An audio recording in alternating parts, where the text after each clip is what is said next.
use GB News, conservatives, because GB News is something that has been very provocative to the Progressive Alliance. And the Progressive Alliance on Twitter especially have been particularly active, but their attack has stalled, which is good. This has all happened very, very recently. So just to cover, so a bunch of brands pulled out of GB News' advertising. Now, the way this works is the brands themselves pay other third parties to organize the promotion of their content on various channels, and so they probably didn't know that they were being advertised on GB News. Not that this should have been important, but Open University, Nivea, OVO Energy, Indeed.com, Boots, Porsche Home, Money Supermarket, LV, Octopus Energy, all these, they all virtue signaled on Twitter saying, "Oh, we didn't know anything about this.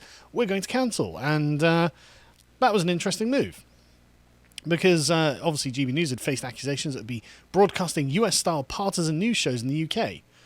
Please, what a bloody embarrassing statement. As if the rest of our media isn't partisan news shows like the US. It's just that we don't have a right-wing representation in our partisan news.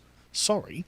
But obviously all of these were pulling it, going, "Oh, well, we won't go on there unless it's genuinely balanced," which, as I put in the video that I put up earlier, this is not a standard to which anyone else has held. Which is amazing, frankly. And then they started virtue saying about how much money they gave to progressive causes, which just goes to show you exactly the political leanings of the people involved here. Why are they not virtue signaling about giving $1 million to, conservative traditionalist movements? Good question. But Andrew Neil pushed back on this. Oh, actually, before we get to Andrew Neil, there's an interesting statement by Piers Morgan. "Oh, shut up, you pathetic virtue-signalling twerps. I'm now boycotting IKEA," after IKEA decided to boycott GB News because of their alleged values. Interesting. That's coming from IKEA. But yeah, so, I mean, one thing that makes you wonder is why isn't Piers Morgan with GB News? Where's he going to go? Well, is he not saying I'm now boycotting IKEA, so he's with GB News there? Yeah, no. I mean, you mean in the sense he's not on the show? Why doesn't he have a show? Because, I mean, after Piers Morgan walked off of Good Morning Britain, their ratings absolutely collapsed. Like, more than half of their audience left them with Piers Morgan. And I'm just like, wow, I had no idea Piers Morgan was propping up Good Morning Britain. But I guess he's got that kind of normalcy about him that is reassuring to people. Yet Piers Morgan's on the news making a prat of himself. Right, okay, next, now I'm going to eat my toast and then I'm going to go off to work and the world is right and everything is normal, right? I think that's what Piers Morgan kind of represents. Although I've got to say, in some points he's done well. Defending like the honour of men was a nice thing for him to do. Men shouldn't be humiliated in public for being men. Yeah, glossing over terrorist attacks, probably not a good idea. No.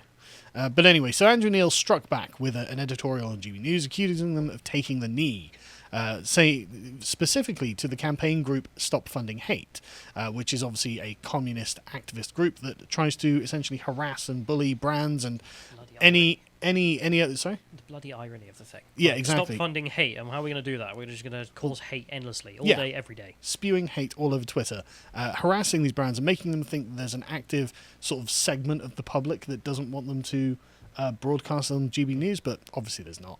No one watching GB News is going to be like, "Oh no, I can't believe that Copperberg are advertising it. I'm never drinking Copperberg again." As if that's how that works. Yeah, as if that's how that works. No one thinks that. And no one thinks that the brand's advertising on anything is an endorsement of that thing. No one thinks that. No. Everyone thinks, okay, well, they're just cynical corporate money grabbers. Like Coca-Cola isn't advertising on the bus stop because they love buses. Yeah, exactly. No one thinks this. We just want to support local transport. No one thinks that. They just think, oh, you just want us to be aware of your product, so we buy it because everyone knows how capitalism works. But anyway. So yeah, this boycott was sparked by a social media campaign called Stop Funding Hate, which aims to persuade advertisers to pull their support from publications that spread hate and division.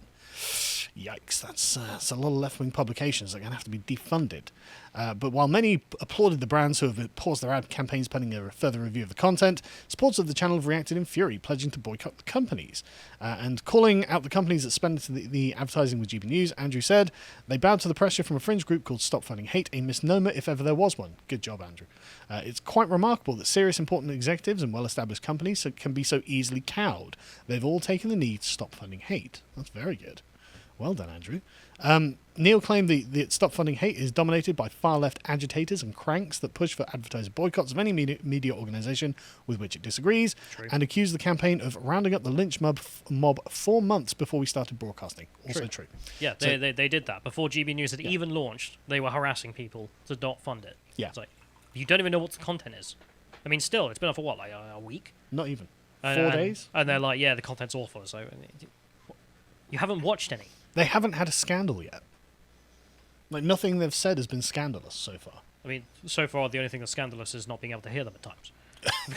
Yes, their technical problems have indeed been the main scandal, which is why that's... I don't think Copperberg's pulling for that. No, and that would actually be a more legitimate argument as well. Yeah. Sorry, it doesn't look professional enough. We don't want our brand associated with that. Sorry, that would be a more persuasive argument than we find them out of accordance with our values. It's like, you are an alcohol manufacturer. Your values, you facilitate wife beating.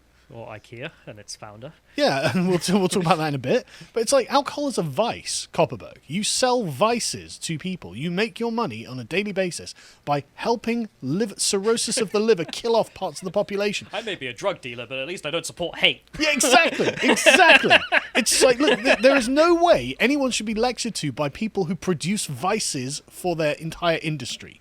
Get Ben, honestly. Just shut up, Pablo Escobar, he has his ethics. Exactly. I can't believe He votes it. Democrat.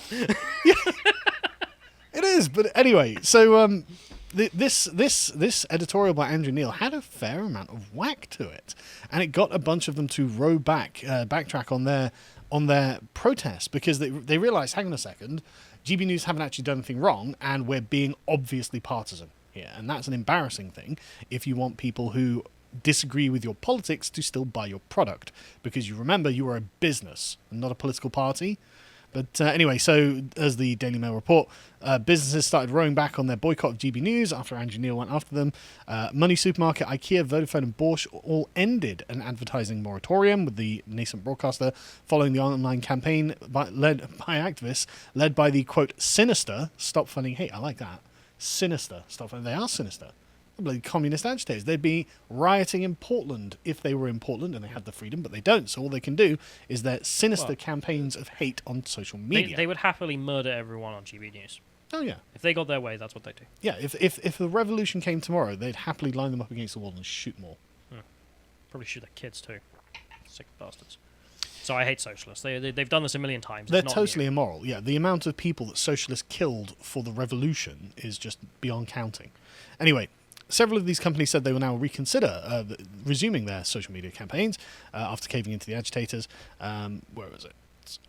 Money Supermarket decided that, just to confirm, they're not boycotting its advertising on GB News. IKEA and Vodafone both made it clear they may restart adverts after a review. And company source told Guido Fawkes that they have no intention of boycotting, and a social media person made this... Oh, right, yeah, so the Vodafone one, right? So someone messaged Vodafone's Twitter account, and Twitter, the Twitter account responded with... where is it? Are you sure this isn't the text? Yeah, it's the direct message. Yeah, I think it was someone text their friend who. Here we go. Yeah, no. It's from the official Vodafone account, and you can see it's a message from whoever's running that. And they said because they'd chosen to boycott GB News because the TV channel was promising to combat so-called cancel culture. Thanks for saying it. Yeah, thanks for coming out and saying it. And of course, That made Vodafone have to come out and say, no, that's not the reason. That's not the reason that person's in trouble. But they say that they have no intention of boycotting. That person made a decision way above their station. Sure. They weren't told by their boss and their boss's boss or anything like that. It was just totally a rogue person on social media. Anyway. The Co-op, I misspoke in my video about it yesterday and said the Co-op had also pulled out, but they in fact hadn't, and they actually came out with a remarkably principled statement. The Co-op Bank pulled out. The Co-op Bank pulled out, but not the Co-op shop. They say, we will, 1, not seek to affect the editorial independence of publications or channels, and 2, not undermine the commercial value of our society for our members, and 3, ensure our values and principles are clear regardless of surrounding content. Yeah. Good. That's actually the correct response. The people who sell you beans shouldn't be trying to control media. All news. Yeah, they should have no editorial agenda when it comes to the media, because Why would you? Again, that strikes me as being remarkably kind of fascist in aspect. Like you're literally a bean seller. You are literally meant to be neutral. Do you remember how capitalism works? But the reason that all of this matters is because GB News BTFO'd the rest of them completely in their ratings. So as The Guardian, presumably through gritted teeth, was forced to report, according to the TV news industry magazine Broadcast, GB News peaked in its opening minutes with 336,000 viewers, meaning outperformed the 100,000 who watched the BBC News across the same hour and 46,000 who watched Sky News at the same time. So more than double both of their leading competitors. Woof. Just like Fox News. Just like Fox News. Andrew Neil is going to become the Tucker Carlson of Britain, clearly, and that's good. Because we need one. And, I mean, those numbers are... It just shows you the gap in the market. I'm sorry. Like, you look at Fox News and CNN and MSNBC, and Fox News blows them out the heck in the United States. And then you're over here. I mean, day one launch. I mean, no brand loyalty, no mass support, no institutional support, no government tax to help it, and yet it blows everyone out the water. Yeah. That's the gap in the market. It just goes to show you that, exactly. There's a craving for news that is not focused around the idea of destroying Britain and subverting the family and telling you you're a bad person because you're white. Who could have known? Who could have predicted this? But yeah, so this was really well done by GB News. Good job. To be honest with you, I'm surprised at 336,000. That's not that many. That's, lifetime audience. Sure, but still. But I mean, you don't see any YouTube channels with like 300,000 people watching live normally. Well, not live, I suppose. But anyway, so the response from the woke left was quite pathetic, and they have been on Twitter acting like absolute children. So if we can go to the that's just the video I did, the Mirror. So this is them essentially crowing over how childish they've been towards Good Morning Britain, GB News. And the thing is, it just seems very playground, right? It seems like a bunch of children being bullies on social media because they know they're the ones who control the space. Cock-ups and calamities made for brilliant entertainment in between the football matches. Had the finest comedy minds in Britain been charged with creating a sitcom based on the ill-fated launch of a news channel, they'd have struggled to write and stage something this consistently hilarious. Yeah, that's, seems like you're laughing through gritted teeth, though, as you look at those numbers.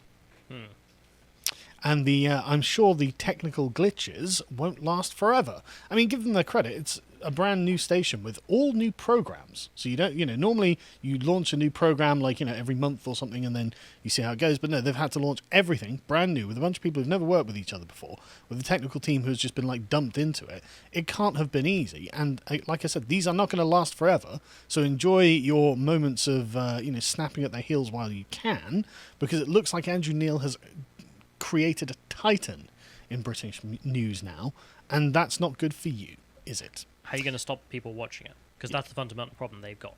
Yes, well, that's why they want people. They want it deplatformed. They want the advertisers to pull.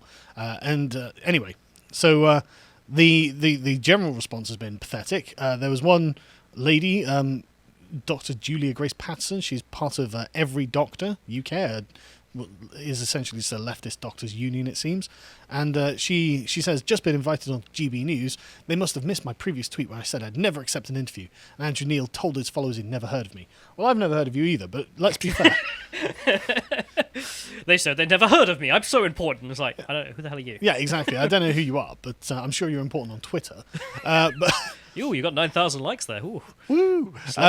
But the point is, this Octopus Energy CEO was like, well, we'll only support them if they present a genuinely balanced view. And it's like, okay, it's going to be hard to be genuinely balanced when the other side literally refuses to engage, isn't it?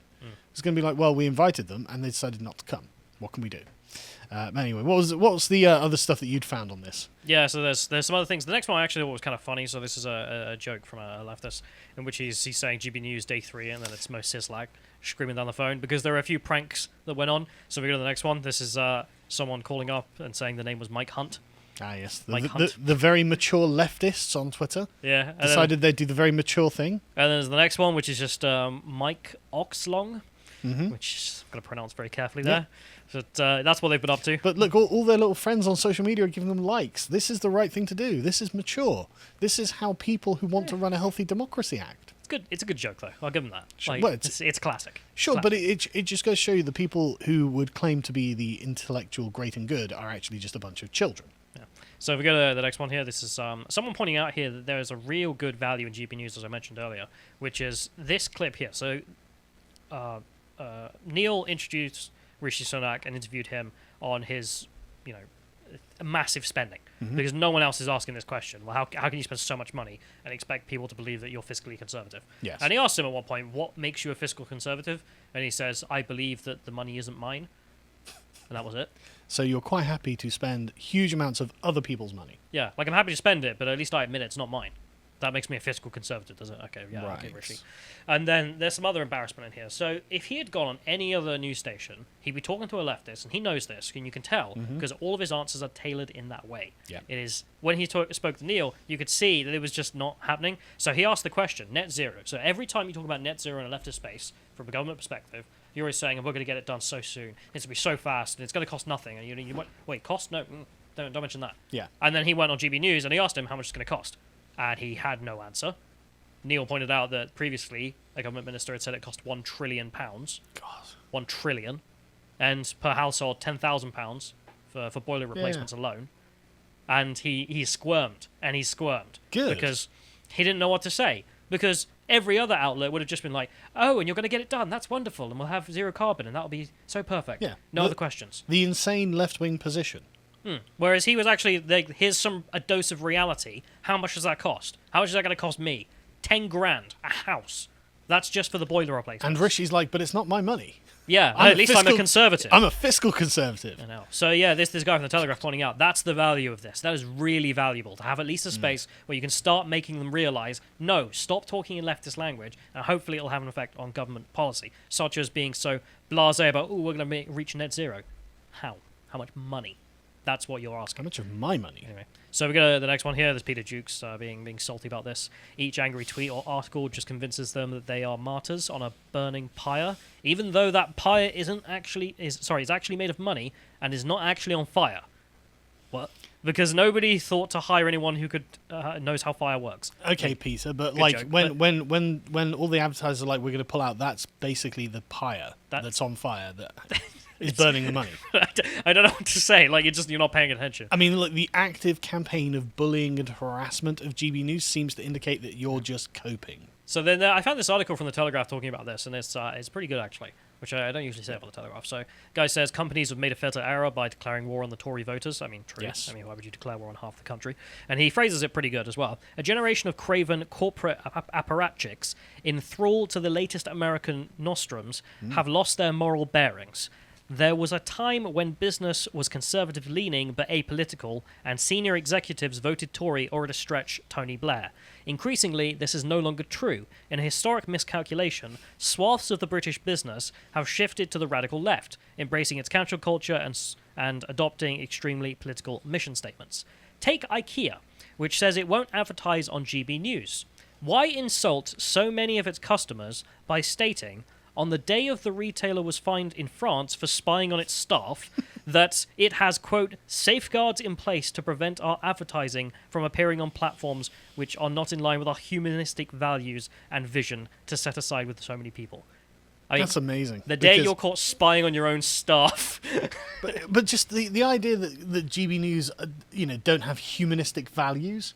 It's like, we're actually for putting people into a grinder, Here on GB News, we'll be grinding up the opposition. Like, what do you think they're doing? Like, after the interview a guest, they're just like, and kill yourself? Yeah. Into the suicide booth, if you please. Like, what do you think? Like, yeah. It's so uncharitable. he finishes off here with a really good point as well.